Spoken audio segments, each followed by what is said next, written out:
There's no question that we're in a time that's creating incredible economic distress for families, and United Way steps forward in so many ways to help with families in distress. I live united by volunteering in the community. We sent probably more publicly than any other activity we've done, groups of people to Hattiesburg, Mississippi. We engaged in the Hattiesburg Community Partnership. Right after Hurricane Katrina, a number of us in the community came together and said, how should we respond? What should we do? How can we help our neighbors to the south? Writing a check is one thing, but getting in a van, driving for 24 hours and getting out of that van, spending a week of work and getting back in, coming back to work as soon as you return, that's a fantastic contribution. Also, you get a sense of your own vulnerability when you do things like this. Our role is to provide a helping hand to those who need it, but it could be just a heartbeat away before we need something like that ourselves. Service has always been a part of who I am and what I do. I served as a volunteer firefighter, a volunteer rescue squad person, a first responder for nearly 20 years in a smaller community. I've been a school administrator for the past 20 years and an educator for most of my adult life. I've spent my time around children, and I know how important it is to both today and tomorrow that kids thrive and are given an opportunity for success. United Way's Success by Six program is something I'm particularly excited about.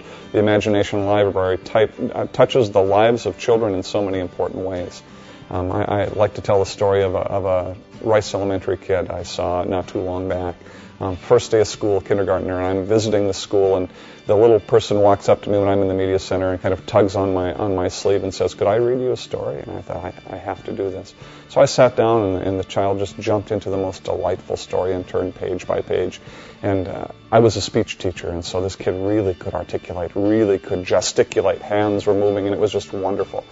But I had to lean over and say, this is a wonderful story, but I don't see any of the words you're using on this page. And the little one looked at me and said, I'm just in kindergarten, I can't read yet, but I can tell a story.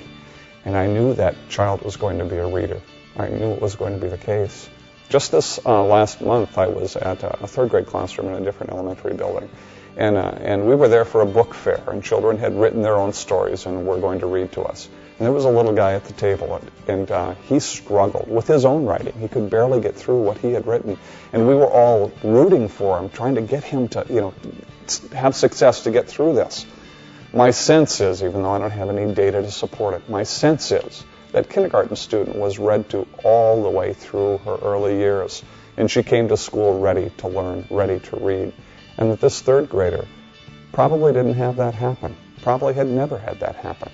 And I know there's all kinds of research that would suggest that children who are read to will be readers themselves. Success by Six offers families that opportunity regardless of their economic means. And I have to be incredibly thankful for that service in our community. I'm Vandal. I don't just wear the t-shirt, I live the value, and I challenge you to do the same.